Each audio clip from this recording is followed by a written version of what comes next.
So, this isn't the original trilogy of Spider-Man, obviously. There's no Sam Raimi that directed it. There's no Tobey. None of that. What we do have is Andrew Garfield, who's a young Peter Parker, where his parents pretty much abandoned him randomly in the arms of his aunt and uncle, and you don't really know why at first. His dad is a scientist that works for Oscorp, and that's all you really know. So he just grows up, he's in high school now. He's not quite the nerdy kid that he was in, like, the comic books. He skates, he dresses kind of cool. I guess he doesn't really have many friends, but anyway, so he meets Gwen Stacy, and they become, like, fast friends. He's, like, really into her. And I guess she interns over at Oscorp and works for Dr. Connors, who is one of his dad's old colleagues, and, he lost an arm, so he's trying to create a serum to regrow his arm, with Oscorp funding. And he uses reptilian DNA, but it just keeps failing and failing, and he can't figure out why.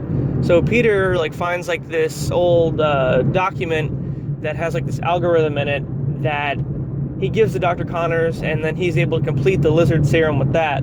So he takes it, and he turns himself into a giant lizard. And the lizard part kind of takes over his brain, and then he has this game plan to release, this pathogen in the air that turns everyone into lizards, because he believes that it's, the superior race, and it's, human evolution, blah, blah, blah. Gwen then finds out that Peter's Spider-Man. He keeps missing out on, dinner with her family and stuff like that, and she's like, what the fuck? And her dad doesn't really seem to like him very much.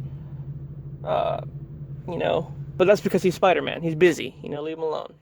So apparently there's, a cure for it that they're trying to switch out before everybody gets turned into a fucking lizard.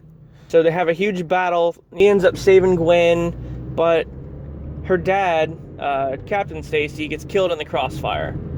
And, there's a sad moment, where, oh, you better take care of my daughter.